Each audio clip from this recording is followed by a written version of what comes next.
Alors bonjour à tous et bienvenue dans le cadre de cette nouvelle vidéo sur votre chaîne Vérité sans compromis, l'évangéliste Steve. Aujourd'hui j'ai une thématique qui me tient beaucoup à cœur, les 5 mensonges qui mènent les musulmans en enfer selon la Bible. Donc, rapidement, si vous n'êtes pas encore abonné à cette chaîne, abonnez-vous et mettez un pouce bleu si vous appréciez ce contenu de recherche de la vérité, d'accord? Nous n'attaquons personne, nous n'attaquons aucune religion en tant que telle, mais nous recherchons tout simplement la vérité. Alors, je commence rapidement avec la porte ouverte 1. Pour moi, le Seigneur m'avait enseigné il y a quelques années que même dans le mensonge, Dieu est tellement puissant qu'il laisse des portes ouvertes. Si vous regardez dans toutes les religions qui existent dans le monde et que vous recherchez véritablement la vérité, vous avez cette conviction que il y a des portes ouvertes, il y a des signaux qui vous montrent que non, attention, ici il y a une incohérence, ici il y a une contradiction, ici il y a un problème, et finalement ici il y a un mensonge. Et Dieu n'est pas un homme pour mentir. D'accord? Alors, la porte ouverte 1, moi j'ai lu le Coran, d'accord? J'ai un Coran dans mon ordinateur, pas celui-ci, mais un autre. Jésus est sans péché. J'ai lu ça dans le Coran. C'est dans la sourate 19, Mariam. Il dit, je suis en vérité un messager de ton Seigneur pour te faire don d'un fils pur. D'un fils pur. Donc, l'analyse ici, c'est que le mot Zaki, qui est dans le faire d'un don fils, te faire don d'un fils pur, signifie pur, innocent et sans péché. Or, aucun prophète n'est désigné ainsi, même pas le prophète Mohammed, ou bien Moïse, ou Abraham. Tous reconnaissent leur faute dans le Coran.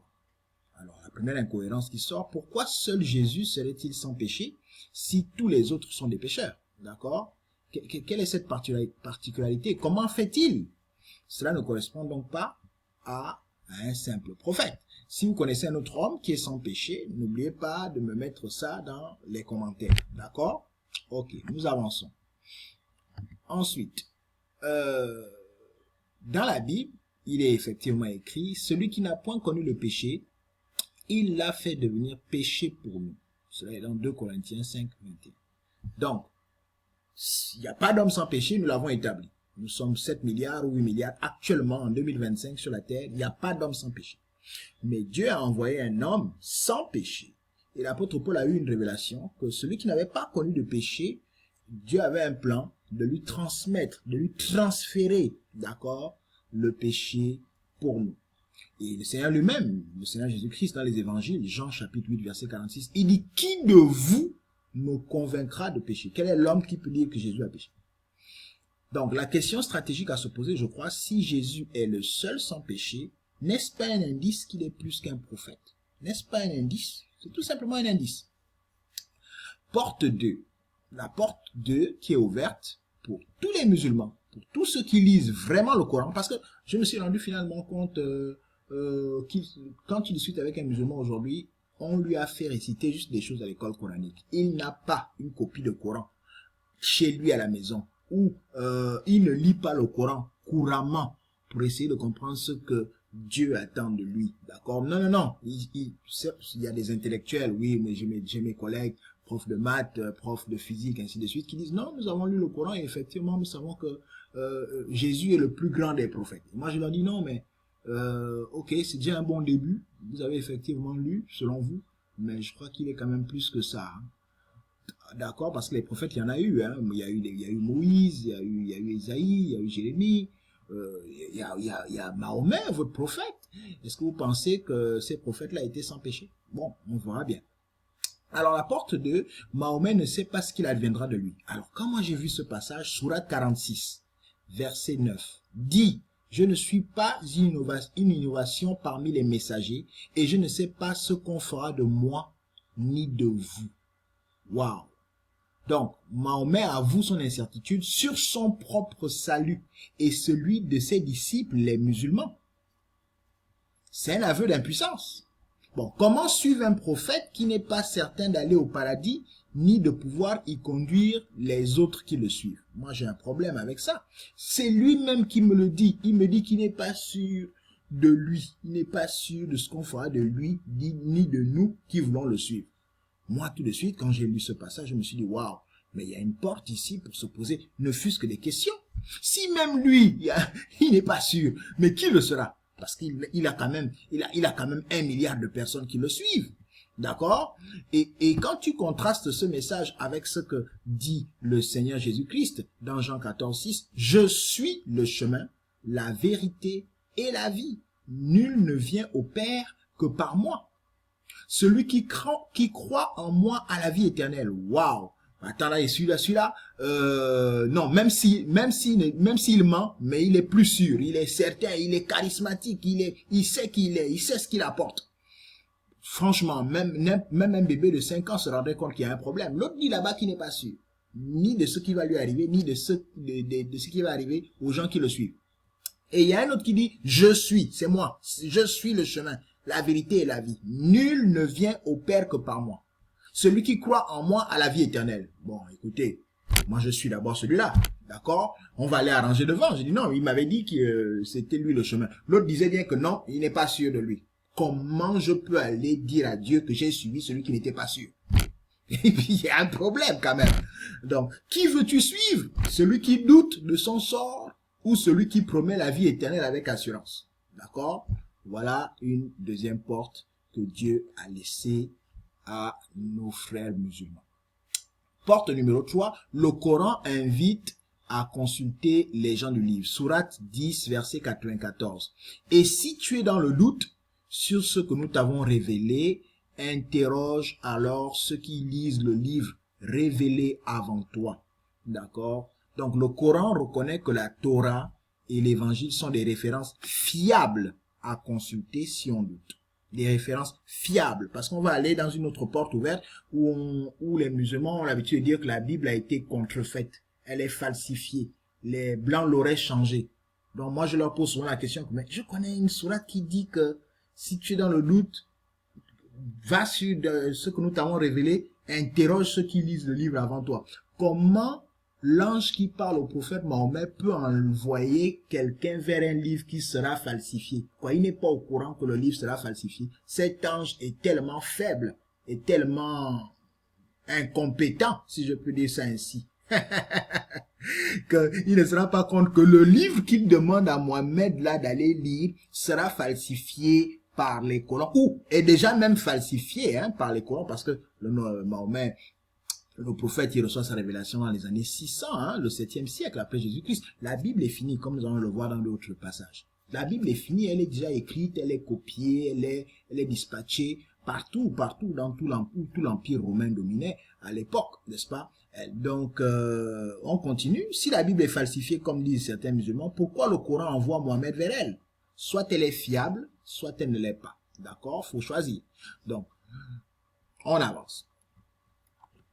Ce n'est pas une grande discussion, ce n'est pas un combat, je n'attaque personne comme je vous le disais. Ok? Alors, parallèle biblique. Toute écriture est inspirée de Dieu. Dans 2 Timothée 3,16. Le ciel et la terre passeront, mais mes paroles ne passeront point. Donc, si le Coran dit de consulter la Bible, pourquoi ne pas la lire sérieusement aujourd'hui? Si vous demandez à 10 musulmans, bon, est-ce que tu as déjà lu la Bible? Je crois que vous allez être surpris. D'accord? 9 sur 10 vous diront non. Pas question. Donc, nous sommes déjà convaincus par notre propre livre, la Bible. Mais on est assez curieux et assez courageux pour aller lire le livre des autres, pour savoir comment on fait. Bon, ils peuvent pas être nombreux comme ça et quand même ne pas prêter attention à ce qu'ils disent ou à ce qu'ils font. C'est ne fût-ce que la curiosité intellectuelle, de quoi ai-je peur? Ne fût-ce que la curiosité intellectuelle me pousse à aller savoir que dit le prophète Mahomet? Les prophètes sont censés être des envoyés de Dieu. Mais en réalité, il n'y a qu'un seul Dieu. Donc, il faut que j'aille vers lui pour savoir si ce qu'il dit est cohérent, si ce qu'il dit est vrai, si c'est le vrai Dieu qu'il a envoyé. Ensuite, il y a des contradictions coraniques entre la mort de Jésus et son rôle de juge eschatologique. Je m'explique. Le Coran affirme que Jésus n'a pas été crucifié ni tué. Sourate 4, verset 157. Et à cause de leurs paroles, nous avons vraiment tué le Messie, Jésus, fils de Marie, le messager d'Allah. Or, ils ne l'ont ni tué ni crucifié, mais ce n'était qu'un faux semblant. Donc, la position officielle de l'islam concernant le Seigneur Jésus-Christ, c'est que Jésus n'est pas mort. Dieu l'aurait élevé vivant auprès de lui. Un autre aurait été crucifié à sa place selon la tradition islamique. D'accord? Mais ailleurs, dans le Coran affirme que Jésus mourra, ressuscitera, reviendra et jugera les hommes. Sourate 19. Donc, revenons bien, on comprend. Ici, c'est Sourate 4, verset 157. Ils ne l'ont ni tué ni crucifié. Et puis on avance à Sourate 19, verset 33. Parole de Jésus quand il était enfant. Il dit lui-même, étant enfant, et que la paix soit sur moi le jour où je naquis, le jour où je mourrai et le jour où je serai ressuscité vivant. Alors, ici, Jésus parle de sa mort future et de sa résurrection. Il ne parle pas d'éviter la mort comme dans la Sourate 4, verset 157. Donc ici, on voit qu'il y a un problème, il y a une contradiction. Un passage, on dit il n'est pas mort. On a remplacé par quelqu'un d'autre. L'autre passage, lui-même dit qu'il va mourir et il va ressusciter. Bon. Alors, on continue. Sourate 43, verset 61. Az Zoukouf. Il, c'est mis pour Jésus, sera un signe pour l'heure. N'en doutez point. Et suivez-moi. Voilà un chemin droit. Donc, Jésus est ici présenté comme un signe eschatologique de la fin des temps. Ce que l'on retrouve aussi dans les hadiths. Sourate 3, verset 55. Al-Imran. Rappelle-toi quand Allah dit, ô Jésus, je vais te faire mourir, t'élever vers moi et te débarrasser des infidèles. Ah. Donc, certains traducteurs musulmans adoucissent ici le terme faire mourir. Mutawafilika. En reprendre. Mais la racine du mot signifie bel et bien faire mourir. Donc, nous avons deux contradictions. Une, celle que nous avons vue précédemment, ici, Sourate 19, Jésus lui-même dit qu'il mourra.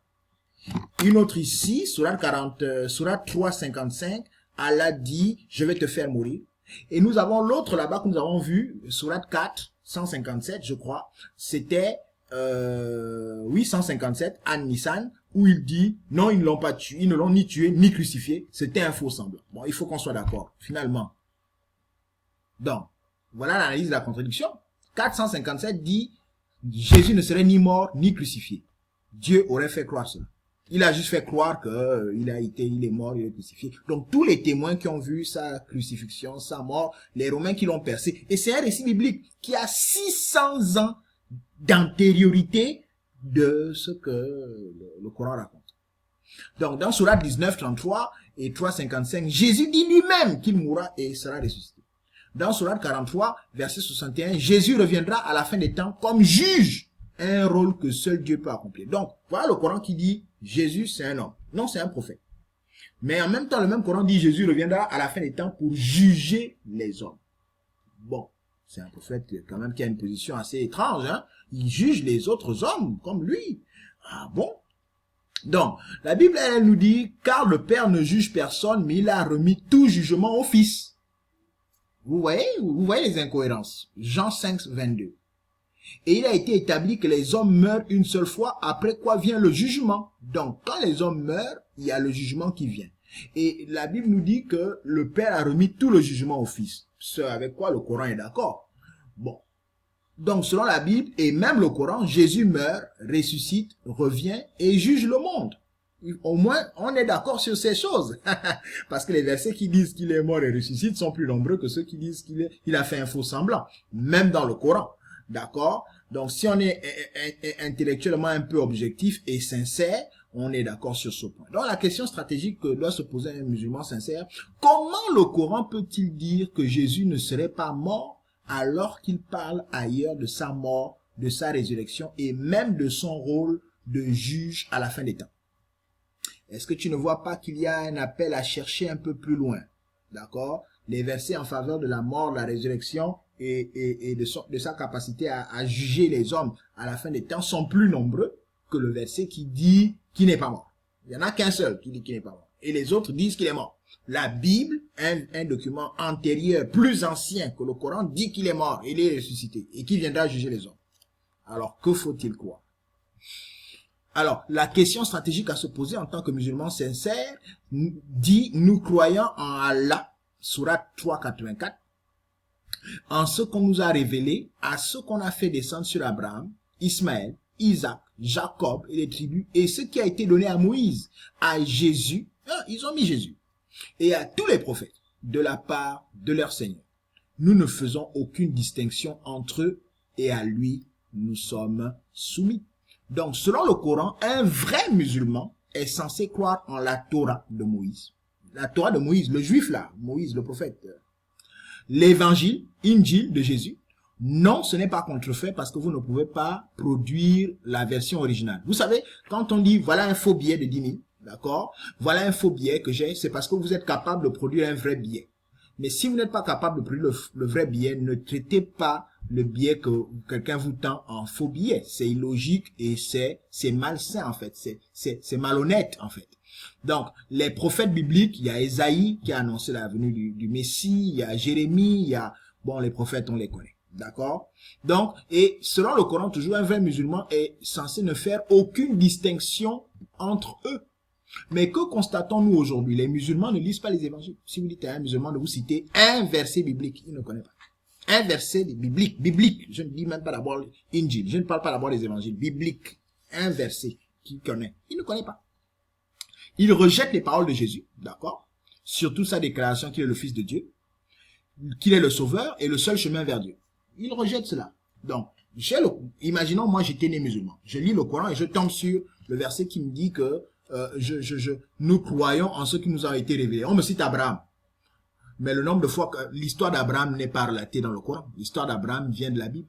Et c'est une histoire qui est écrite 1500 ans, non, près de 2000 ans. 2000 ans avant le Coran. 2000 ans avant le Coran. Mais si on me dit je dois connaître Abraham, je m'en vais voir quel est le livre qui parle d'Abraham en toute honnêteté intellectuelle et spirituelle.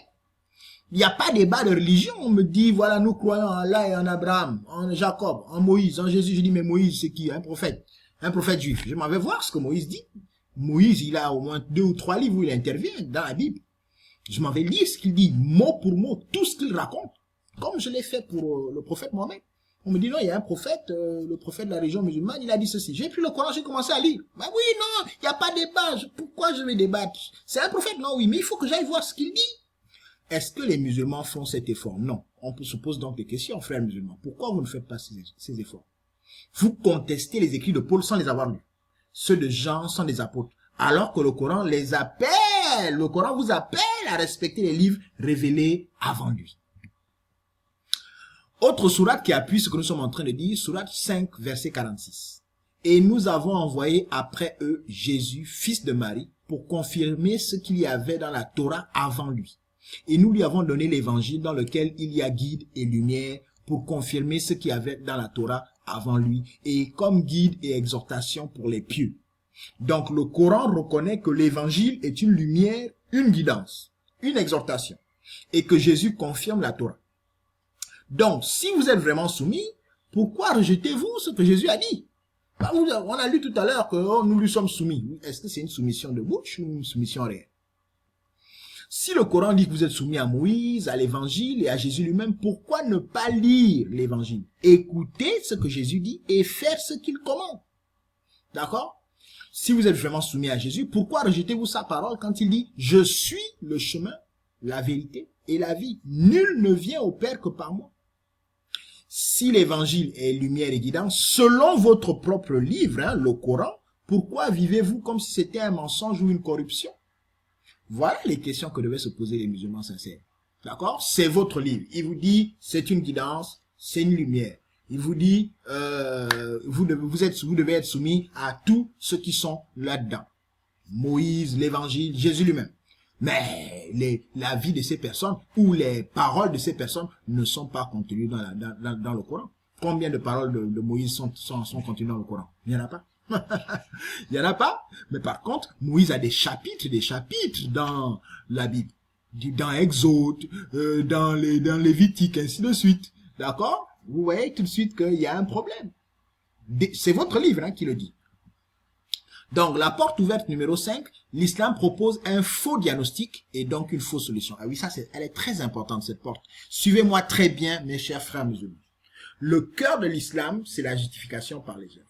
Donc, les 5 piliers de l'islam, je ne vous les enseigne pas, vous les connaissez. La shahada, la profession de foi, les 5 prières par jour, salat, l'aumône obligatoire, la zakat, le jeûne du ramadan et le pèlerinage à la Mecque, le hajj.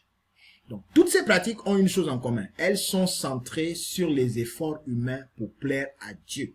C'est une logique de mérite. d'auto-justification.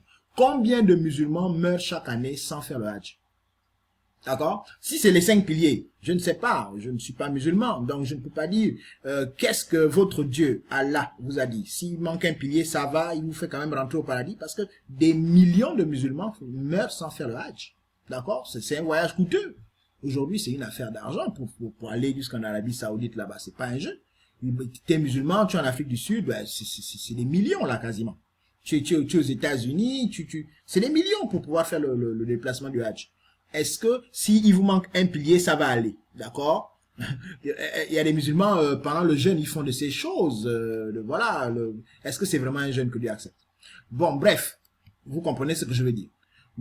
Qu'est-ce que Dieu, lui, l'a dit à Moïse? On vous a dit d'aller voir, quand vous avez un doute, hein, vous allez voir le livre qui est révélé avant vous. Qu'est-ce que Dieu, lui, l'a dit à Moïse? Quel est le diagnostic posé par Dieu, le Dieu de la Bible, le Dieu qui est apparu à Moïse, d'accord? Il n'y a pas plusieurs dieux. Si on est d'accord que le Dieu de Moïse est le Dieu créateur du ciel et de la terre et de l'univers, qu'est-ce que Dieu a dit à Moïse en Genèse 3? La chute d'Adam et Ève. C'est Dieu qui raconte le récit de la chute de l'homme, la chute de l'humanité à Moïse. Le péché est entré dans le monde et a créé une séparation avec Dieu. Et l'homme a été chassé de la présence de Dieu. C'est ça. C'est ce que Dieu a raconté à Moïse. Donc, Exode, Lévitique, les livres de Nombre, Dieu donne la loi, les sacrifices et les sacrificateurs pour que le péché soit expié par le sang d'un innocent. D'accord? Lorsque vous faites, comment on appelle, la tabaski, en égorgeant les moutons là. Oui, oui, c'est pas musulman ce rite. Ce rite n'était pas musulman. C'est pas Mahomet qui a inventé. Il l'a copié de la Bible. C'est Moïse qui a reçu un tel rite et les Lévites l'ont exercé, l'ont pratiqué pendant des millénaires. D'accord? Donc, il dit dans Lévitique 17:11, car la vie de la chair est dans le sang. Je vous l'ai donné sur l'autel afin qu'il serve d'expiation pour vos âmes. Voilà le processus de Dieu. Dieu ne parle pas d'œuvre ou de pèlerinage, mais d'un sacrifice de sang pour effacer le péché. Donc, le grand problème, c'est que l'islam nie cette vérité fondamentale, en prétendant que l'homme n'est pas fondamentalement pécheur. Donc, pour vous, ce que vous avez dans vos cœurs là, la haine, la colère, le courage qu'il faut pour aller se suicider avec une bombe en tuant des infidèles, hein, des injustes,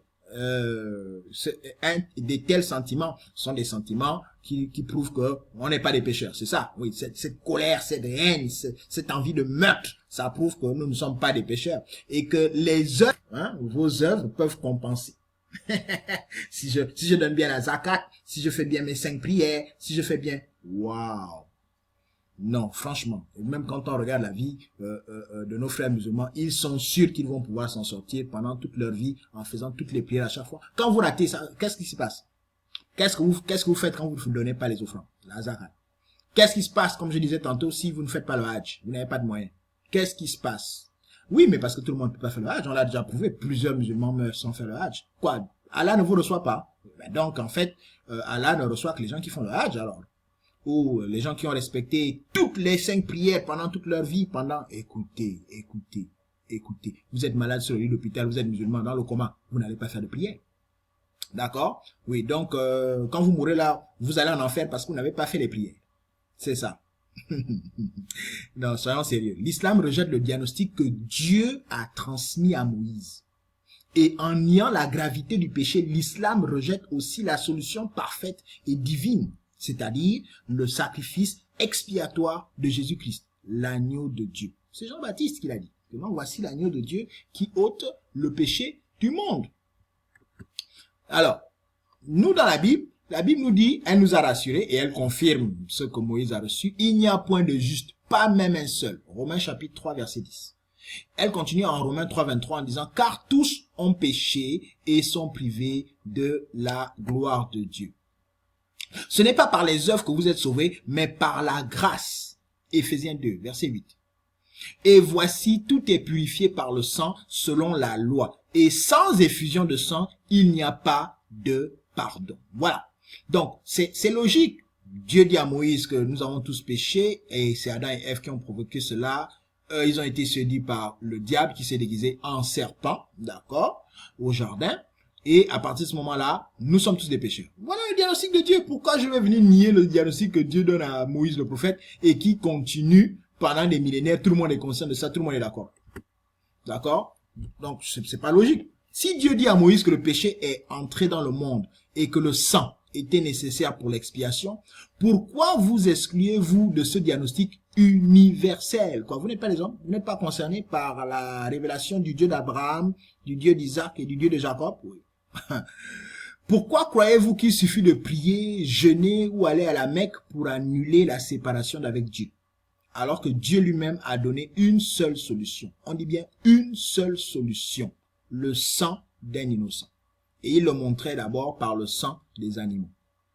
D'accord? Donc, en rejetant le problème du péché et la solution de la croix, ne tombez-vous pas dans le piège du diable qui veut que vous cherchiez un autre chemin? Alors que Jésus a dit, je suis le chemin, la vérité et la vie. Vous comprenez, nous n'avons pas un débat de religion ici. Nous sommes en train de vous avertir concernant les pièges que le diable tend. Il a commencé à tendre des pièges à l'humanité depuis Adam et Ève, et il continue à vous tendre des pièges en vous détournant du diagnostic que Dieu a posé et de la solution que Dieu lui-même a apportée, sachant que l'homme n'était pas capable de se sauver lui-même. Donc voilà le résumé de cette vidéo. Nous sommes quasiment à près de 26 minutes là. Il y a 6 portes ouvertes selon moi dans le Coran. Jésus est sans péché, ça c'est unique. Tous les hommes sont reconnus comme étant des pécheurs. Mahomet le prophète était un pécheur. Abraham aussi. Moïse également. Tous les prophètes nommés dans la Bible sont, et même dans le Coran, sont des pécheurs. Sauf Jésus. Première interrogation. Un homme normal, une femme normale, sincère, qui aime Dieu et qui recherche la vérité et pas faire plaisir à sa famille, à sa tradition, à sa communauté. Non. Je veux faire plaisir à Dieu avant tout, avant toutes ces personnes. Mahomet, deuxième porte ouverte que j'ai découvert dans le Coran, Mahomet ne sait pas ce qu'il adviendra de lui, ni de ceux qui le suivent. Waouh, c'est vraiment, ça me fait peur de suivre quelqu'un comme ça. Troisième porte, le Coran renvoie à la Bible, mais les musulmans ne la lisent pas. Voilà, on l'a dit tout à l'heure. Ensuite, j'ai trouvé une contradiction. La sourate 457 dit Jésus n'est pas mort. Mais dans une autre, sourate 19, verset 33, il dit qu'il mourra et il jugera. Et c'est encore confirmé dans la sourate 43, verset 61. Donc, j'ai 2 sourates qui me disent qu'il va mourir et qu'il va juger le monde, et une seule qui dit qu'il n'est pas mort. Bon, 2 contre 1, on connaît qui est le vainqueur quand il y a un 2 contre 1 au foot. Quand on te dit Chelsea a battu Real Madrid 2 à 1. Vous comprenez directement ce que ça veut dire. D'accord? Le Coran dit, nous sommes soumis à Moïse, à Jésus, à l'évangile, mais je défie les musulmans qui seront en train de regarder cette vidéo. Citez-moi dans les commentaires 3 versets bibliques que vous connaissez et qui vous ont touché, hein, pour montrer votre soumission à Moïse, à Jésus ou aux évangiles. D'accord? Parce que vous ne pourrez pas le faire si mon analyse est pertinente et vraie, parce que leurs paroles sont ignorées.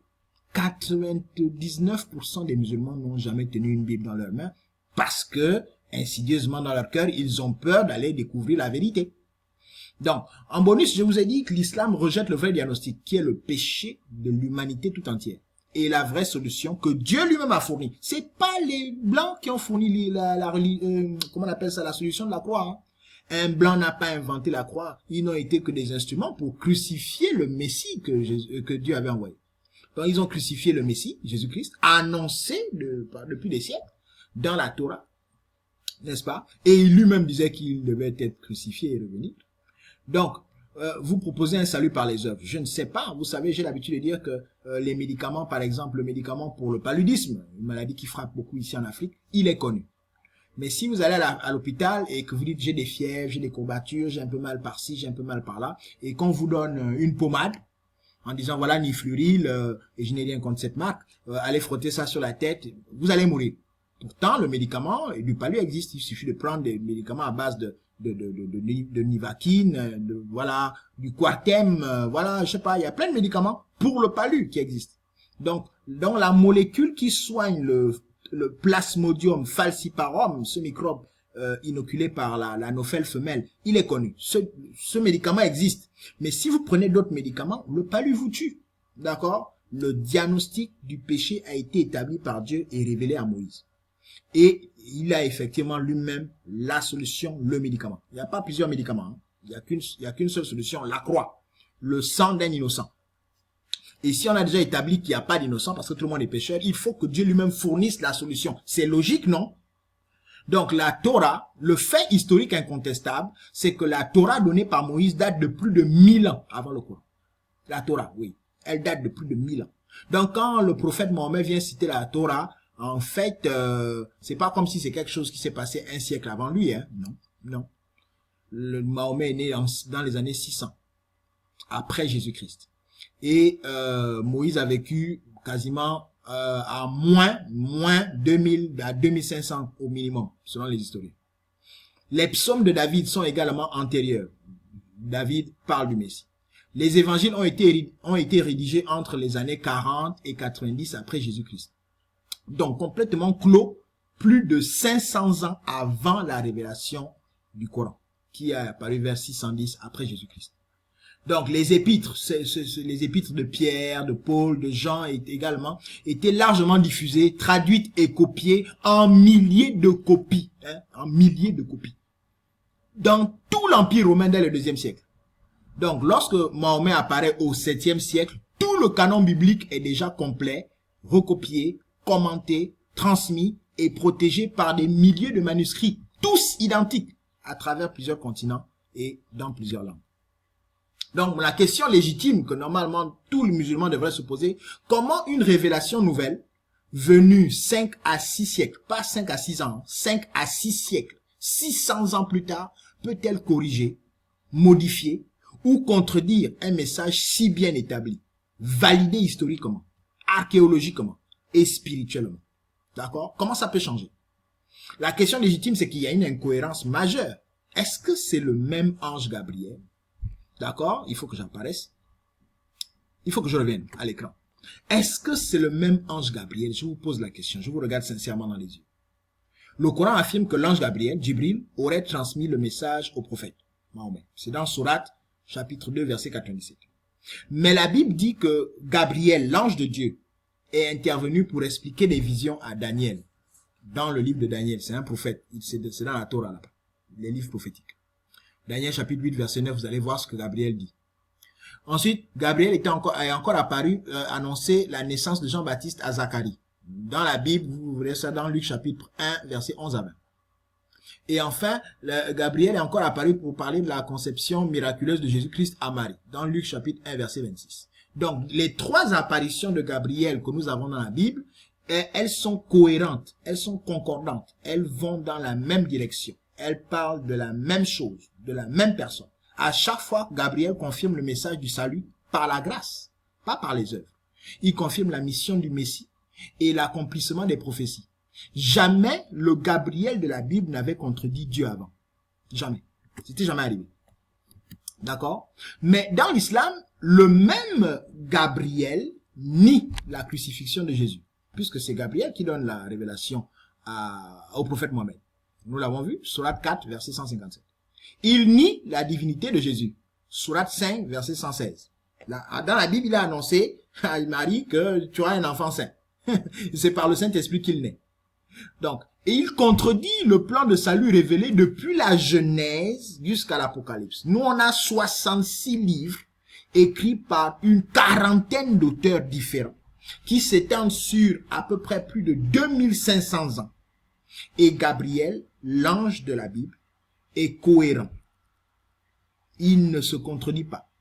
Ces personnes qui ne se sont jamais rencontrées, Moïse n'a pas vu David, David n'a pas vu Abraham, Jésus n'a pas vu ces personnes de son vivant, hormis qu'il a son côté divin.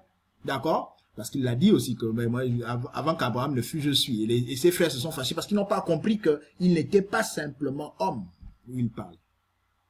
D'accord? Donc ces personnes, le message est cohérent concernant sur ce que Dieu est en train de faire. L'homme a un problème de péché. Dieu veut sauver cet homme par le sacrifice d'un homme qui soit sans péché. Il ne peut pas sauver l'homme en envoyant un ange. Un ange n'a pas la nature humaine. Il ne pourrait pas se substituer à nous. Il ne peut pas sauver l'homme en envoyant un prophète. Un prophète a un problème de péché comme nous. D'accord? Il ne peut donc pas nous sauver. Dieu, dans son plan et dans sa révélation que nous avons découvert dans la Bible, il nous envoie son propre fils qui est sans péché. Donc, tout de suite, on comprend que Allah n'est pas le Dieu de la Bible. Allah n'est pas le Dieu d'Abraham, d'Isaac et de Jacob. Des fois, j'entends les musulmans dire, oh, on a le même Dieu, non? Et je leur dis, non, je ne crois pas. J'ai lu le Coran. Je suis arrivé à la conclusion. Avant, je disais, oui, oui, certainement, on a le même Dieu. Vous parlez de Jésus, nous aussi, on parle de Jésus. Mais le Saint-Esprit m'avait reproché, m'avait dit, non, va lire. Fais des recherches. Et moi, je fais des recherches. Mon âme est importante. Et je crois que les âmes des musulmans sont aussi importantes devant Dieu. C'est Dieu qui vous envoie sur la terre. Je ne peux pas faire plaisir à des leaders religieux ou à ma religion ou à ma famille juste parce que je suis né là-dedans, d'accord? Je peux être né dans une famille de francs-maçons, mais ne pas vouloir mourir franc-maçon, d'accord? Je peux vouloir changer, ok? Mon père m'a acheté mon premier livre de magie à l'âge de, j'avais quel âge? 13 ans, 14 ans, un livre de magie. Oui. Ça, c'est ma vie, c'est mon histoire. Mais aujourd'hui, je suis plus magicien. D'accord? Parce que mon père terrestre, il ira rendre compte à Dieu. Moi aussi, j'irai rendre compte à Dieu tout seul, personnellement. Donc, j'ai lu, j'ai commencé à pratiquer, mais après, je me suis dit, non, est-ce que c'est vraiment le chemin? Est-ce que c'est vraiment la voie que Dieu veut que je fasse? Est-ce que Dieu veut que je reste un magicien toute ma vie? Que j'envoûte les autres, que je fasse du mal? Non. À un moment, il y a eu un réveil, il y a eu une prise de conscience. Oui, donc c'est pas parce qu'on est né dans une famille de X ou de Y qu'on doit forcément mourir là-dedans. On ira rendre compte à Dieu pour nous-mêmes et tout seul. Même les jumeaux n'iront pas rendre compte à Dieu le même jour et au même moment.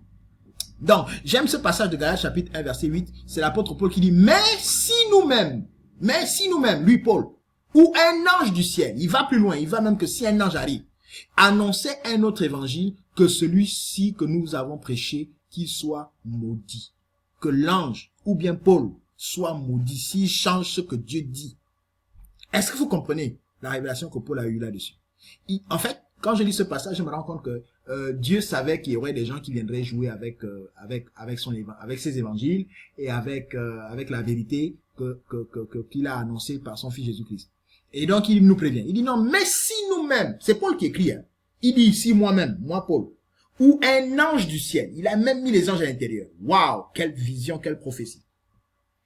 Et on dit que Gabriel aurait annoncé des choses au prophète Mohammed, et ces choses contredisent un document écrit par 40 auteurs, plus de 66 livres qui disent la même chose. Ah, je reviens toujours sur la même chose, d'accord? Précédemment, on disait, on vous donne le choix. Question à 1 million de dollars ou bien à 10 millions de dollars selon le prix que vous donnez pour votre propre âme. L'autre, il dit, je ne suis pas un messager, je ne sais pas ce qu'il adviendra de moi ni de ceux qui me suivent. L'autre, il dit, je suis le chemin, la vérité et la vie. Qui devez vous suivre? Dans la logique. Non, je suis pas borné, je suis pas aveugle spirituellement. Je dis non. Logiquement, je dois suivre celui-ci. Même si je me trompe par la suite, à cause de sa déclaration, c'est lui que je suis d'abord, logiquement. Ensuite, ici, Paul dit, si moi, Paul, je change l'évangile que je vous annonce depuis lors, que Jésus-Christ est mort, ressuscité, et qui viendra juger les vivants et les morts. Si je change ça, moi, Paul, je suis maudit. Si un ange vient et change ça, il est maudit. C'est Paul. Il le dit, c'est l'apôtre. Donc, comprenons ce que nous sommes en train de dire. Peux-tu croire honnêtement qu'un ange puisse contredire tout ce qu'il a dit pendant 1500 ans à Moïse, aux prophètes, à Marie, aux apôtres? Si la Torah et l'évangile étaient déjà établis, pourquoi Dieu aurait-il attendu 600 ans pour dire le contraire, au lieu de simplement confirmer son plan? S'agit-il vraiment du même Dieu, du même esprit, du même ange? Oh, c'est la question que moi je vous pose. S'agit-il du même Dieu, du même esprit, du même ange? On a le droit de se poser ces questions. Donc, en conclusion, mes chers frères et sœurs, amis musulmans, voilà les 7 portes ouvertes que le Seigneur m'a données à partager avec vous. Ce ne sont pas des attaques personnelles, mais des appels à réflexion. Si votre cœur est sincère devant Dieu, alors osez lire l'évangile. Osez vous poser les vraies questions. Car Jésus-Christ, le seul sans péché, qui ait donné sa vie pour vous, vous invite à recevoir aujourd'hui le salut gratuit par grâce et non par les œuvres. Parce que les riches pourront aller au Hajj, mais vous, si vous n'avez pas les moyens pour aller au Hajj, un de vos piliers sera manquant. D'accord? Et ainsi de suite, comme nous l'avons vu. La vérité ne craint pas l'examen.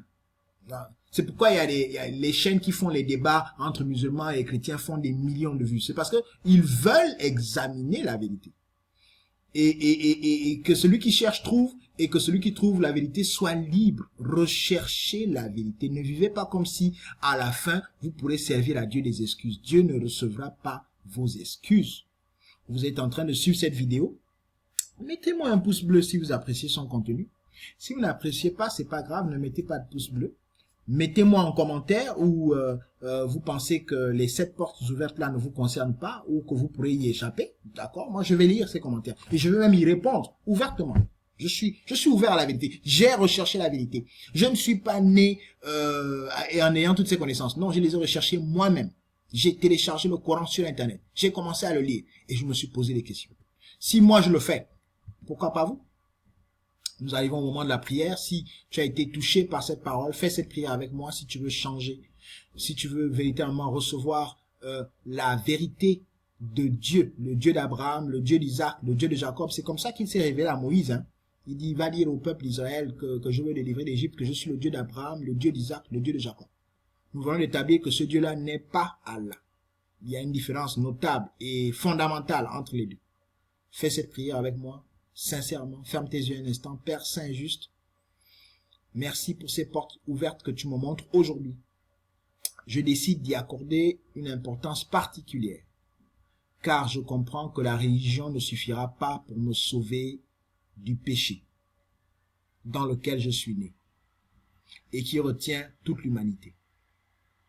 Je renonce aux mensonges du diable maintenant et je décide de suivre le chemin que tu as tracé devant moi, celui de Jésus-Christ, le ressuscité, pour me laver par son sang qui a coulé à la croix. Viens dans mon cœur maintenant, au nom de ton Fils, notre Seigneur Jésus-Christ, j'ai prié, et nous disons Amen. Alors, merci. Si vous avez fait cette prière, gloire à Dieu, vous venez de devenir un enfant de Dieu, comme l'a déclaré Jésus-Christ à Nicodème qui est venu le voir dans la nuit. Si tu ne nais d'eau et d'esprit, tu ne peux entrer dans le royaume. Donc, c'est une de mes vidéos les plus longues sur cette chaîne. N'oubliez pas de me lâcher un pouce bleu et surtout de me mettre en commentaire si vous avez fait cette prière sincèrement, si vous avez cru, n'est-ce pas, au Seigneur Jésus-Christ, si vous avez compris que les portes étaient ouvertes même dans le Coran pour que vous puissiez poursuivre et attraper, saisir la vérité de l'évangile, la vérité du processus que Dieu a utilisé. C'est un processus. Dieu a passé par là, par ce chemin. Nous suivons le chemin. Nous ne suivons pas les hommes. Nous ne suivons pas une religion. Je ne vous ai pas parlé de ma religion ici. Non, je vous présente les faits avec les documents bibliques, coraniques, les documents révélés que nous avons à notre disposition. C'est simple, c'est un travail intellectuel et spirituel, mais qui demande quand même de la sincérité et de l'amour de la vérité. Que Dieu vous bénisse.